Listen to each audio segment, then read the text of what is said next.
Welcome to Studybong YouTube channel. Today our topic daily current affairs. তো বিগত 28শে জানুয়ারি কী হিসেবে পালিত হয়েছে দিনটি?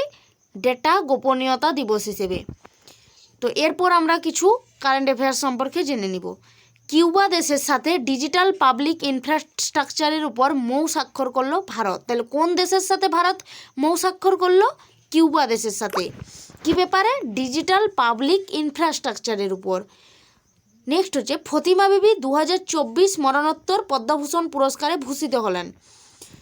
ভারতে প্রথম 2 কোটি ক্রেডিট কার্ডের মাইলস্টোন স্পর্শ করল এইচডিএফসি ব্যাংক। তাহলে কোন ব্যাংক স্পর্শ করলো মাইলস্টোন? প্রথম 2 কোটি ক্রেডিট কার্ড ভারতে HDFC bank. Virat Kohli ICC পুরুষদের ওডিআই বর্ষসেরা ক্রিকেটার পুরস্কার জিতেছেন, মানে ওয়ান ডে ম্যাচে বিরাট কোহলি বর্ষসেরা ক্রিকেটার হয়েছেন। নেট সেভিয়ার ব্রুন্ট মহিলা ক্রিকেটার আইসিসি বর্ষসেরা র্যাচেল হ্যায়ক ফ্লিন্ট ট্রফি পুরস্কার পেলেন। অজিত মিশ্র কি অ্যাওয়ার্ড পেয়েছেন? Freedom of the city of London award পেয়েছেন। কে পেয়েছেন? অজিত মিশ্র।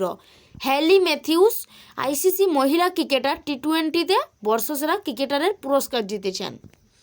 কে জিতেছে টি20 বর্ষসেরা ক্রিকেটার? মহিলা ক্রিকেটার হিসেবে হ্যালি ম্যাথিউস। বিশ্বের প্রথম ব্ল্যাক টাইগার সাফারি তৈরি করেছে উড়িষ্যা। তাহলে বিশ্বের প্রথম ব্ল্যাক টাইগার সাফারি উড়িষ্যা রাজ্য তৈরি করেছে। 2023 সালে ICC men's emerging cricketers of the year হলেন রচিন রবিন্দা। তার মানে কি? এই রচিন রবিন্দা জন্মসূত্রে ভারতীয়, কিন্তু অস্ট্রেলিয়ার হয়ে খেলছে। তো এম ভেঙ্কাইয়া নাইডু ভারতের 13th উপরাষ্ট্রপতি, যিনি 2024 পদ্মবিভূষণ পুরস্কারে ভূষিত হলেন। তাহলে 2024-এ পদ্মবিভূষণ কে পেলেন উপরাষ্ট্রপতি হিসেবে? এম ভেঙ্কাইয়া নাইডু। তিনি ভারতের 13তম উপরাষ্ট্রপতি। তো এই পদ্মবিভূষণ এই ক্লাসগুলো, এটা নিয়ে আমরা ডিটেলস আলোচনা করব নেক্সট ক্লাসে, কেমন? এরপর আমরা কিছু পুরুলিয়া জেলা সম্পর্কে এমসিকিউ জেনে নেব। আয়তনে পুরুলিয়া জেলা কততম স্থানে আছে?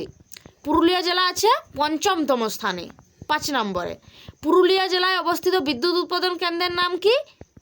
সাঁওতালডিহি তাপবিদ্যুৎ কেন্দ্র।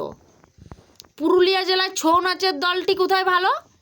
বামানিয়া গ্রামে, এটা কোটশিলাতে অবস্থিত। ছৌ নাচ কিন্তু একটা বিখ্যাত নৃত্য, পুরুলিয়া জেলার তো বিখ্যাত বটেই, পুরো পশ্চিমবঙ্গের বিখ্যাত ছৌ নৃত্য। একজন আন্তর্জাতিক খ্যাতিসম্পন্ন ছৌ নৃত্যশিল্পীর নাম কি? গম্ভীর সিং মুড়া। অনেক নৃত্যশিল্পী আছে, তার মধ্যে কিন্তু একজন বিখ্যাত হলেন গম্ভীর সিং মুড়া। পুরুলিয়া জেলার সর্বোচ্চ পাহাড়ের নাম কি? আর এর উচ্চতা কত? পাহাড় হচ্ছে সর্বোচ্চ অযোধ্যা পাহাড়, আরও অনেক পাহাড় আছে। এর উচ্চতা 650 মিটার। এর মধ্যে একটা জলপ্রপাত আছে, জলপ্রপাতটার নাম হচ্ছে বামনি জলপ্রপাত বা ব্রাহ্মণী জলপ্রপাত, বামনি ফলস। পুরুলিয়ার প্রধান জনগোষ্ঠীর নাম কি? সাঁওতাল ও কুর্মী। সাঁওতালদের প্রধান দেবতাকে? বঙ্গা। মাহাতোরা কোন সম্প্রদায়ের? মাহাতো টাইটেল সবাই জানো। তো মাহাতোরা হচ্ছে কোন সম্প্রদায়ের? এরা হচ্ছে কুর্মী সম্প্রদায়। পুরুলিয়া জেলায় আয়তনে ছোট থানার নাম কি? সাঁওতালডিহিতে তাপবিদ্যুৎ কেন্দ্র আছে। পুরুলিয়া জেলায় কে শিল্পাশ্রম গঠন করেন? পুরুলিয়া জেলায় শিল্পাশ্রম গঠন করেছিলেন নিবারণচন্দ্র দাশগুপ্ত। তো আজকের ক্লাস কেমন লাগলো তোমরা অবশ্যই কমেন্ট করে জানিও। আর পুরুলিয়া থেকে যদি কেউ থাকো অবশ্যই কমেন্টে জানিও যে কেমন লাগলো আজকে পুরুলিয়া সম্পর্কে জানতে। আর তোমাদের যদি কোনো ফ্রি পিডিএফ, এই ক্লাসগুলোর ফ্রি পিডিএফ দরকার হয়, তোমরা আমাদের ডেসক্রিপশান বক্সে দেওয়া টেলিগ্রাম লিঙ্কে গিয়ে জয়েন হয়ে যাও, ওখানে সমস্ত ফ্রি পিডিএফ পেয়ে যাবে। আর আজকের ক্লাস ভালো লাগলে তোমরা প্লিজ লাইক, কমেন্ট, শেয়ার এবং সাবস্ক্রাইব করে নেবে আমাদের চ্যানেলটি Studybong YouTube. Thanks for watching this video.